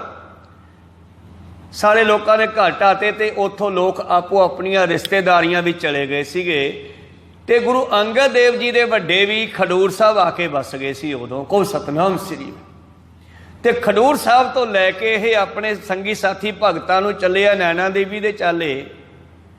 ਤੇ ਤਾਂਘ ਸੀ ਗੁਰੂ ਨਾਨਕ ਨੂੰ ਮਿਲਣ ਦੀ। ਤੇ ਪਹੁੰਚ ਗਿਆ ਫਿਰ ਜਾਂਦਾ ਜਾਂਦਾ ਰਾਵੀ ਦੇ ਕਿਨਾਰੇ ਵਸੇ ਕਰਤਾਰਪੁਰ। ਤੇ ਸਾਥੀਆਂ ਨੂੰ ਬਾਹਰ ਖੜਾ ਕੇ ਕਹਿੰਦਾ ਤੁਸੀਂ ਇੱਥੇ ਟਿਕੋ, ਮੈਂ ਪਿੰਡ ਵਿੱਚ ਜਾਇਆ ਵਾਂ ਮਾੜਾ ਜਾ। ਉਵੇਂ ਜਿਵੇਂ ਘੋੜੀ ਤੇ ਬੈਠਾ ਬੈਠਾ ਪਿੰਡ ਵੱਲ ਚੱਲ ਪਿਆ। ਤੇ ਅੱਗੋਂ ਬਾਬਾ ਨਾਨਕ ਵੀ ਉਡੀਕ ਰਿਹਾ ਸੀ ਇਹੋ ਜਿਹੇ ਸਿੱਖ ਨੂੰ। ਤੇ ਉਹ ਆਪਣੇ ਧਰਮਸ਼ਾਲਾ ਚੋਂ ਉੱਠ ਕੇ ਬਾਹਰ ਨੂੰ ਆ ਗਏ। ਗਲੀ ਵਿੱਚ ਮੇਲ ਹੋ ਗਿਆ ਦੋਨਾਂ ਦਾ। ਪਰ ਲਹਿਣਾ ਜੀ ਜਾਣਦੇ ਨਹੀਂ ਕਿ ਇਹੀ ਨਾਨਕ ਹੈ। ਉਹਨਾਂ ਨੂੰ ਪੁੱਛ ਲਿਆ, ਕਹਿੰਦੇ ਬਾਪੂ ਜੀ ਇੱਥੇ ਕੋਈ ਨਾਨਕ ਤਪਾ ਵੀ ਰਹਿੰਦਾ? ਕਹਿੰਦੇ ਹਾਂ ਰਹਿੰਦਾ ਤਾਂ ਹੈ। ਉੱਥੇ ਨਹੀਂ ਕਿਹਾ ਕਿ ਮੈਂ ਹੀ ਹਾਂ, ਕੀ ਗੱਲ ਹੈ? ਕਹਿੰਦੇ ਹਾਂ ਰਹਿੰਦਾ ਤਾਂ ਹੈ। ਕਹਿੰਦੇ ਮੈਨੂੰ ਦੱਸਿਓ ਘਰ ਉਹਨਾਂ ਦਾ। ਕਹਿੰਦੇ ਆ ਜਾ। ਉਹਦੀ ਘੋੜੀ ਦੀ ਲਗਾਮ ਫੜੀ ਤੇ ਲਗਾਮ ਫੜ ਕੇ ਉਹਨੂੰ ਧਰਮਸ਼ਾਲਾ ਲੈ ਗਏ। ਧਰਮਸ਼ਾਲਾ ਦੇ ਵਿਚਾਲੇ ਜੇ ਹਾਲ ਬਣਿਆ ਜਿੱਥੇ ਬੈਠ ਕੇ ਸਤਸੰਗ ਹੁੰਦੀ ਆ। ਅੱਜ ਆਪਾਂ ਨੂੰ ਦਿਸਦਾ ਹੀ ਉਹ ਕਰਤਾਰਪੁਰ ਵਾਲਾ ਗੁਰਦੁਆਰਾ ਜੋ ਦਰਸ਼ਨ ਕਰਾਏ ਨਾਂਗਾ ਖੋਲ ਕੇ, ਉਸੇ ਦੀ ਗੱਲ ਆ। ਹਾਲ ਦੇ ਕੋਲ ਜਾ ਕਰਕੇ ਕਹਿੰਦੇ ਸਿੱਖਾ ਘੋੜੀ ਉੱਥੇ ਬੰਨ੍ਹਦੇ ਦਰਖਤ ਨਾਲ, ਇਹ ਕਮਰੇ 'ਚ ਬੈਠੇ ਹੋਣਗੇ, ਜਾ ਕੇ ਮਿਲ ਲਾ। ਲਹਿਣਾ ਜੀ ਘੋੜੀ ਬੰਨਣ ਲੱਗ ਪਏ ਤੇ ਧੰਨ ਗੁਰੂ ਨਾਨਕ ਦੇਵ ਜੀ ਮਗਰਲੇ ਗੇਟ ਆ ਕੇ ਅੰਦਰ ਬੈਠ ਕੇ ਥੜੇ ਤੇ, ਜਾਂ ਮੰਜਾ ਅੰਦਰ ਪਿਆ ਹੋਣਾ, ਪਲੰਘਾ ਪਿਆ ਹੋਣਾ, ਉੱਥੇ ਆ ਕੇ ਬੈਠ ਗਏ। ਲਹਿਣਾ ਜੀ ਇੱਧਰ ਦੀ ਮੂਹਰਲੇ ਗੇਟ ਬੜੇ, ਜਦੋਂ ਕੀ ਵੇਖਦੇ ਆਏ ਤਾਂ ਉਹੀ ਬਜ਼ੁਰਗ ਆ ਜਿਹੜਾ ਮੈਨੂੰ ਬਾਹਰੋਂ ਲੈ ਕੇ ਆਇਆ। ਕਹੋ ਸਤਨਾਮ ਸ੍ਰੀ। ਮੱਥਾ ਟੇਕਦਾ ਹੋਇਆ ਹੱਥ ਬੰਨ੍ਹ ਕੇ ਖੜਾ ਹੈ। ਕਹਿੰਦਾ ਮਹਾਰਾਜ ਪਾਤਸ਼ਾਹ ਕਹਿੰਦੇ ਸਿੱਖਾ ਕੀ ਗੱਲ ਆ, ਮੱਥਾ ਟੇਕ। ਕਿੰਨਾ ਚਿਰ ਤਾਂ ਭੁੱਲ ਹੀ ਗਿਆ ਮੱਥਾ ਟੇਕਣਾ, ਹੱਥ ਬੰਨ੍ਹ ਕੇ ਖੜਾ ਰਿਹਾ। ਸੋਚੀ ਗਿਆ ਵੀ ਇਹ ਤਾਂ ਉਹੀ ਆ। ਬਾਬਾ ਇਹ ਕਹਿੰਦੇ ਕੀ ਗੱਲ ਹੈ ਸਿੱਖਾ, ਕਿੱਥੋਂ ਆਇਆ ਤੂੰ? ਧਿਆਨ ਖੁੱਲਿਆ। ਕਹਿੰਦੇ ਮਹਾਰਾਜ ਤੁਸੀਂ ਨਾਨਕ ਹੋ? ਕਹਿੰਦੇ ਹਾਂ ਦੱਸੋ। ਕਹਿੰਦੇ ਤੁਸੀਂ ਨਾਨਕ ਸੀ ਤੇ ਮੈਨੂੰ ਉੱਥੇ ਹੀ ਦੱਸ ਦਿੰਦੇ, ਮੈਂ ਤੁਰ ਕੇ ਆ ਜਾਂਦਾ, ਤੁਸੀਂ ਘੋੜੀ ਤੇ ਬੈਠ ਕੇ ਆ ਜਾਂਦੇ। ਕਹਿੰਦੇ ਕੋਈ ਨਹੀਂ ਕੋਈ ਨਹੀਂ, ਤੇਰਾ ਨਾਂ ਕੀ ਹੈ?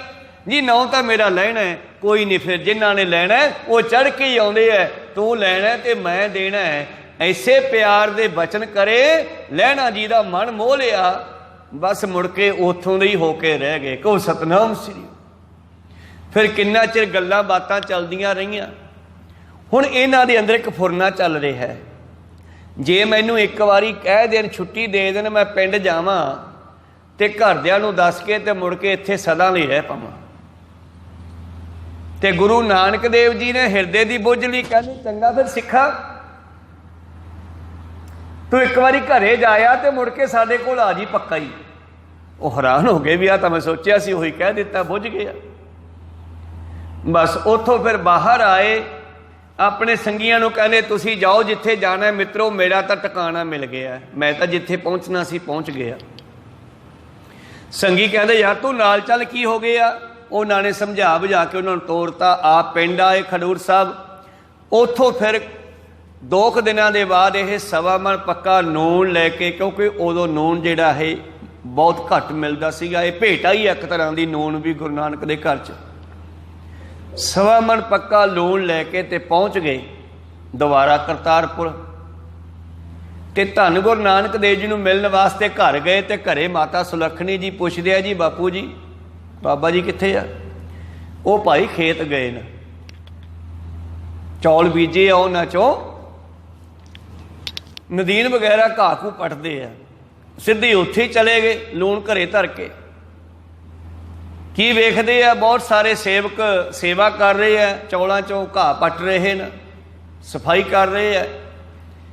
इन्हां दे मन विच भी सेवा उठी, कहने मैं भी सेवा करां जी, कहने तू भी कर ला। इन्हां ने भी दाती फड़ ली, पर हुण कदे काम कीता नहीं, तो दुकानदार सन। तो इन्हां दे कोलों चौलां दे पौधे नाल पट्टे जान लगे, तो बाबा जी कहंदे तैथों ये काम नहीं होना, तू रिया तैनूं होर काम दसांगे। कहो सतनाम सी। बाहर कढ लिया, बाहर आ गए। कह तू सारा घाह इकट्ठा कर ला जिहड़ा वटां ते पिया, पंड बन्नना पशुआं नूं पा देंगे। कहो सतनाम श्री।